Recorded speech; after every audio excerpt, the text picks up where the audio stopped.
Hello students, welcome in English class standard 8.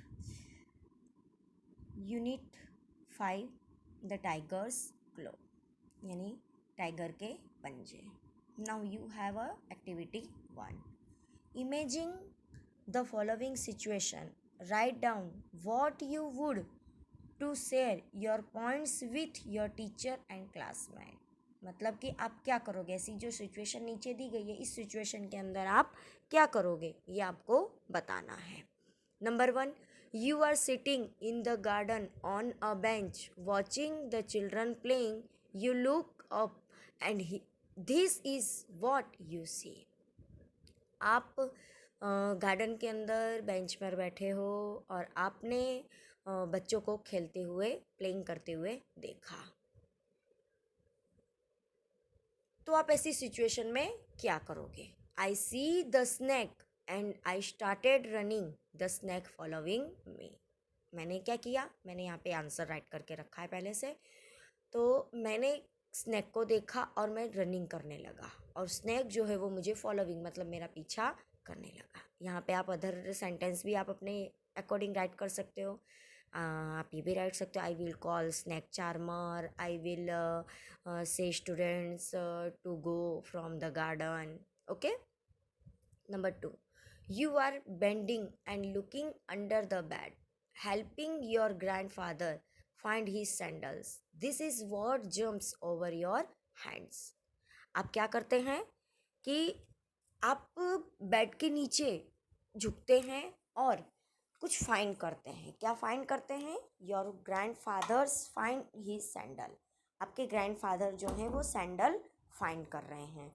और ये है जो आपके पीछे जंप, मतलब जो आप जब हैंड नीचे करते हो तो ये ऐसी चीज़ है जो आपके ऊपर जंप करती है आपके हैंड के ऊपर. ओके. तो यहाँ पे पिक्चर में दिया है क्या है. तो I get startled as a rat jumps over my hand. जैसे ही रैट मेरे हैंड पे जंप करता है तो मैं क्या करता हूँ, एकदम से घबरा जाता हूँ. सून आई फॉलो इट, फिर मैं उसका पीछा करता हूँ. I want to drive it out of the house, मैं उसके पीछे दौड़ता हूँ उसको बाहर करने के लिए. Now number 3, you are washing your hands, suddenly a large number of cockroach came out of the drain. अचानक जब आप मतलब हैंड वॉश कर रहे होते हैं तो अचानक क्या होता है कि कॉकरोच जो है उसकी ड्रेन में से बाहर आते हैं. तो आप क्या करोगे. तो in this case I don't get scared, इस केस में मैं डरूंगा नहीं. I know that cockroaches are harmless, cockroach जो होते हैं वो हार्मलेस होते हैं. You can also write your own sentence. Okay. Number 4, you are alone at home. आप घर पे अकेले हो. You hear the door crack and see him. आपने दरवाजे की क्रेक में से देखा, मतलब सुनाई दी आपको क्रेक की आवाज़ और आपने देखा. तो if I am alone and from the gap in the door if I see a thief. अगर मैं घर पे अकेली हूँ तो या अकेला हूँ तो मैं क्या करूँगा, सीधे दरवाज़ा ओपन नहीं करूँगा. जो भी दरवाजे की गैप है उस गैप में से बाहर देखने की कोशिश करूँगा. अगर थिफ है, कोई चोर है, तो क्या करूँगा, तो आई वुड बी अलर्ट, मैं अलर्ट हो जाऊँगा. I will not be scared, मैं डरूँगा नहीं. ओके. तो यहाँ पे आप अपनी मर्जी से और भी सेंटेंस राइट कर सकते हो. Now activity 2, the tiger's claw part 1. I opened my eyes and saw the door, the a tiger pushing him in. If मतलब मैंने क्या देखा कि मैंने जैसे ही दरवाज़ा खोला तो मतलब मैंने जैसे ही यहाँ पे जैसे ही मैंने अपनी आइज़ ओपन की तो मैंने देखा कि एक टाइगर जो है वो अपने आप को अंदर लाने के लिए दरवाजे को पुशिंग कर रहा है. It was a muddled moment for me. वो मडल्ड मतलब कन्फ्यूजिंग, ये कन्फ्यूजिंग मोमेंट थी मेरे लिए. Not being sure whether the dream was continued और वेदर आई वॉज अवेक. मैं ये श्योर नहीं था कि क्या वो मेरा सपना था या मतलब सच में या मैं जाग रहा था. I at first thought it was my friend the station master who was coming in. मैंने पहले सोचा कि ये स्टेशन मास्टर है जो मेरा दोस्त है वो अंदर आ रहा है, but my dream had fully prepared my mind, लेकिन मेरे स्वप्न ने पूरी तरह से मेरे माइंड को प्रिपेयर कर दिया। I saw the thing clearly against the starlit sky, मैंने चमकते हुए आकाश की जैसे, मतलब जैसे कि आकाश में जैसे तारे चमक रहे हो ना, उस तरह मुझे पूरा क्लियर दिखाई दे रहा था। Tail wagging, growling and above all his terrible eyes gleaming through the dark, मैंने क्या देखा कि जैसे आकाश के अंदर तारे कैसे चमकते हैं अंधेरे में भी, उसी तरह एक वेगिंग का टेल वेगिंग करता ने पूछ हिलाता हुआ, ग्रोविंग मतलब दहाड़ता हुआ, घुरकियाँ लेते हुए, एंड एबो ऑल, और इन सभी में his terrible eyes gleaming through the dark, अंधेरे में उसकी आंखें जो थी वह चमक रही थी। I understood the fertiliser company would have to manage without my lecture from the following day, मुझे समझ में आ गया कि फर्टिलाइज़र कंपनी जो है अब उसे मेरे बिना ही आगे के दिनों में लेक्चर अटेंड करने पड़ेंगे, लेक्चर सेट करने पड़ेंगे। The tiger himself was rather started by the noise of the chair and stood hesitating, tiger जो है उसने अपने आप को by the noise of the chair, chair की जो नॉइज़ हो रही थी उस नॉइज़ के सामने उसने अपने आप को खड़ा किया, और मतलब वहीं खड़ा रह गया। He saw me quite clearly in my corner, उसने मुझे कॉर्नर पर पूरी तरह से अच्छी तरह से देखा। And he seemed to be telling himself, और ऐसा लग रहा था कि जैसे वो अपने आप से कह रहा है, my dinner is there ready but let me first know what this clattering noise is about, वो जैसे कह रहा हो अपने आप से कि मेरा डिनर जो है वो तो तैयार हो गया है, लेकिन पहले मुझे जान लेने दो ये जो आवाज़ आ रही है, क्लैटरिंग मतलब जो चेयर वगैरह की जो आवाज़ आती है वो आवाज़ कहाँ से आ रही है, इसे मुझे जान लेने दो।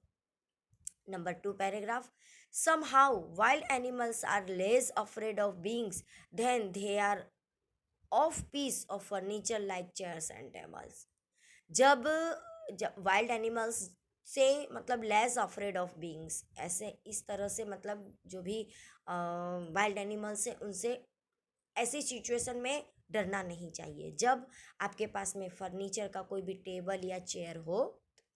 I have seen circus man managing a hall menagerie with nothing more than a chair, उनके पास में वहाँ पे कुछ नहीं होता है चेयर के सिवाय, जो मतलब जहाँ पे एनिमल्स को जो दिखाने के लिए मैनेजरी मतलब जो एनिमल्स होते हैं उनको दिख शो के लिए जो मतलब रखे जाते हैं, जैसे सर्कस वगैरह होते हैं ना वहाँ पर, तो वहाँ पे उनके पास चेयर के सिवा कुछ नहीं होता है, फिर भी वो मैनेज कर लेते हैं।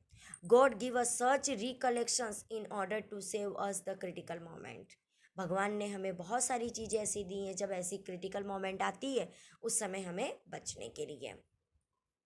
And as the tiger stood observing me and watching the chair I put out my hands and with desperate, जैसे ही टाइगर मेरे सामने खड़ा था मुझे ऑब्जर्व कर रहा था, मतलब वॉचिंग द चेयर, चेयर को वॉचिंग कर रहा था। आई पुट माई हैंड्स, मैंने अपने हैंड्स को क्या किया, बाहर निकाला, एंड डिस्प्रेट, और strength drew the table towards me and also the stool, मैंने चेयर को जो भी मतलब वहाँ पे जो टेबल थी उस टेबल को और जो भी मतलब स्टूल था उसको अपनी तरफ खींचने की कोशिश की। I sat with my break to the corner, मैंने अपने आप को बैक टू द कॉर्नर, मैंने अपने आप को कॉर्नर पे बराबर सेट कर लिया था, मतलब मैं बैठ गया था।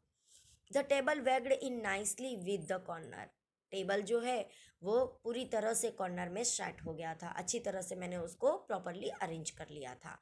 I sat under it and the stool walled up another side, और जो मैं वहाँ उसके नीचे बैठ गया और स्टूल को दूसरी साइड पे मैंने रख ली। While I drag the table down, जब मैंने टेबल को खींचा डाउन किया तो a lot of things fell off it, बहुत सारी चीज़ उसके ऊपर गिर गई। A table lamp, a long knife and pins, उसके ऊपर टेबल लैंप गिर गया, लॉन्ग नाइफ गिर गई, पिंस गिर गए।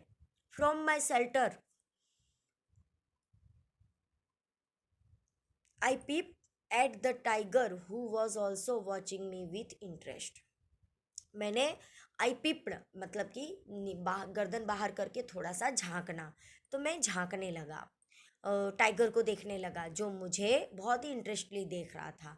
Evidently he didn't like his meal to be so completely shut out of sight. उसे शायद ये कहा जा सकता है कि शायद उसे ये भोजन, मील माने भोजन, भोजन उसे पसंद नहीं आ रहा होगा, क्योंकि वो पूरी तरह से उसे दिखाई नहीं दे रहा है. सो ही cautiously advance a step or two. और वह आगे की ओर बढ़ा, मेरी तरफ आगे की ओर थोड़ा सा बढ़ने की उसने कोशिश की. कॉशियस मतलब केयरफुली, उसने मतलब केयरफुली मेरी तरफ आगे बढ़ने की कोशिश की. So he making a sort of rumbling noise in his throat which seemed to shake up the little station. उसने थोड़ी सी रंबलिंग नॉइज़ की, मतलब कि घुर्राने की जो आवाज़ है वो की, जिससे पूरा स्टेशन, जो छोटा सा स्टेशन था, वो पूरा गूंजने लग गया. My end was nearing. मेरा मृत्यु जो है वो आने वाली थी. I really pitied the women whose lot it was to have become my wife. मुझे उसके प्रति भी बहुत दया आ रही है, जो मेरी पत्नी बनने वाली है, यानी जो मेरी पत्नी है, ऐसा यहाँ पे होगा. तो उसके ऊपर भी मुझे बहुत ही दया आ रही है. Number 3, I held up the chair like a shield and flourished it. मैंने चेयर को पकड़ा और उसको जैसे सील्ड एंड फ्लोरिश इट, उसको फ्लोरिश करने की कोशिश की. And the tiger hesitated and fell back a step or two. और जो मतलब टाइगर जो है वो मेरी तरफ एक कदम और आगे बढ़ा. Now once again we spend some time watching for each other moment. हमने दोनों को थोड़ी समय एक दूसरे को देखने में बिताया. I held my breath and waited. मैंने अपना श्वास रोक लिया और राह देखने लगा. The tiger stood there furiously waving its tail. वो एकदम भयानक तरीके से मेरी तरफ देख रहा था और खड़ा था अपनी पूंछ हिलाते हुए. Which sometime struck the side walls and sent forth a third. जिसने थोड़ी समय मतलब स्ट्रक मतलब कुछ फंसा हुआ हो या ऐसा, तो वो वहाँ पे था. लेकिन the side walls and sent forth a third.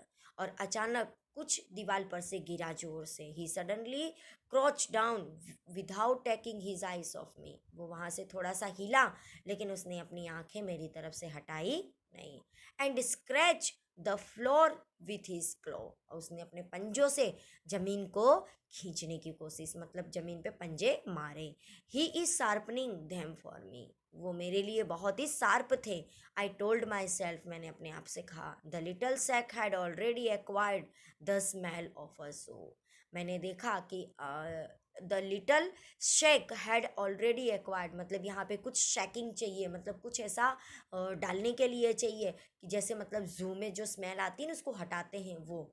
It made me सिक. मतलब ये मुझे बीमार कर देगी. मतलब उसकी जो सुगंध जो थी वहाँ पे, जो टाइगर के जो एनिमल्स होते हैं, तो एनिमल्स की जो बॉडी की जो स्मेल आती है तो बहुत ही ख़राब आती है, मतलब बदबू आती है जो. तो वो, तो उस कह रहा था कि अगर ज़्यादा देर यहाँ पे रहा तो मैं बीमार हो जाऊँगा.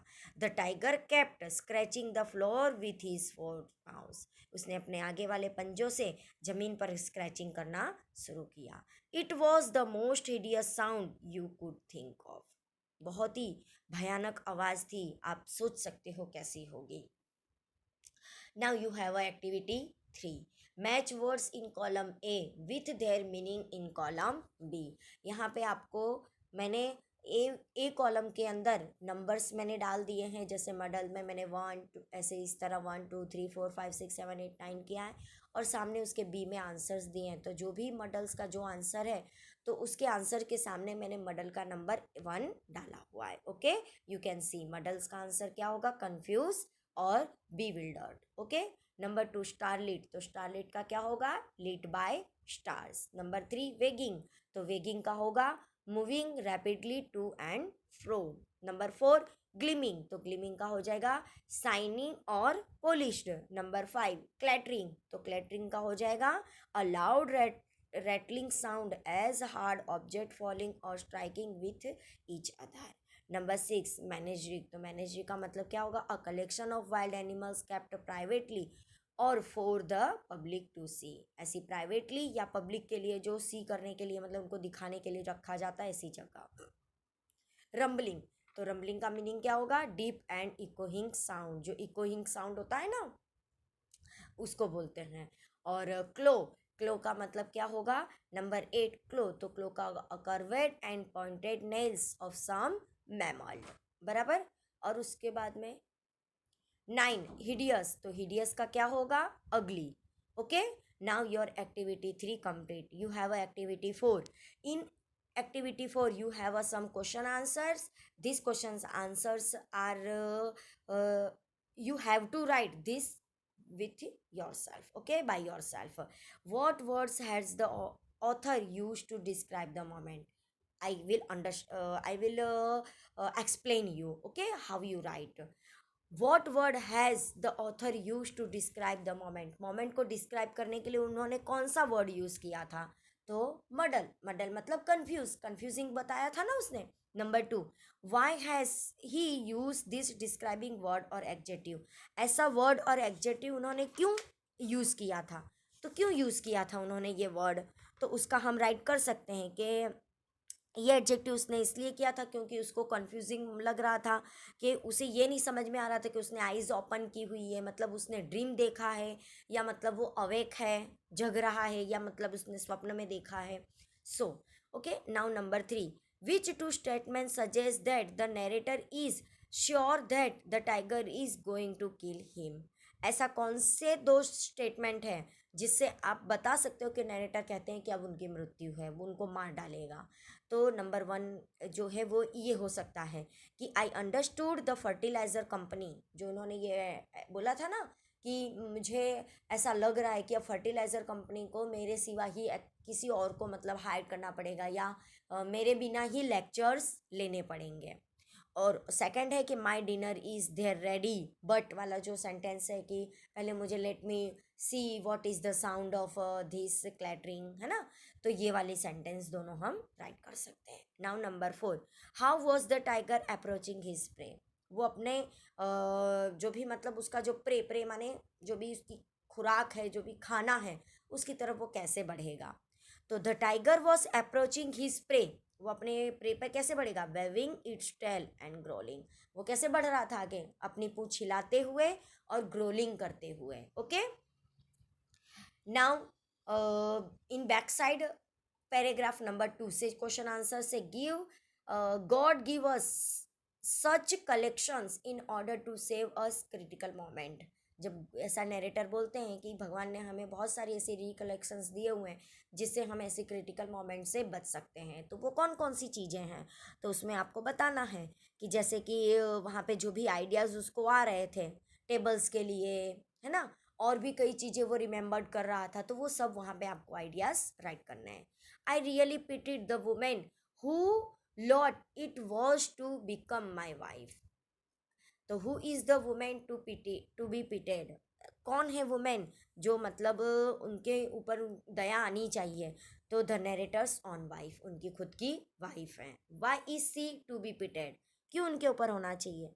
क्यों होना चाहिए? Because in the encounter with the tiger there is no hope left for the writer to survive any longer, मतलब कि अब आगे टाइगर से उनको कोई बचा सकता है? अगर टाइगर के साथ में उनकी फाइट हुई तो फिर टाइगर से उन्हें कोई नहीं बचा सकता है, ऐसा कोई रास्ता ही नहीं है कि वो बच सकते हैं। Okay, so how did the narrator use the furniture to his advantages?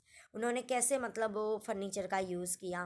तो उन्होंने जो भी मतलब बैक साइड पे रखा था वो कॉर्नर में बैक साइड पे बैठ गए, उन्होंने वन साइड पे टेबल रखा था, अदर साइड पे उन्होंने जो भी मतलब स्टूल था वो सेटअप किया था, and he also set behind the chair at the corner, है ना? तो वो राइट यहाँ पे करना है आपको। Okay, refer to paragraph number 3, I held my breath and waited, this line created a sense of. यहाँ पे जो बता रहे तो वो कौन सा सेंस बताता है? तो यहाँ पे आएगा सस्पेंस। ओके, सस्पेंस बताता है। Okay, now your part 1 is complete. In other video I will explain you part 2, okay, what happened, okay, next. So thank you.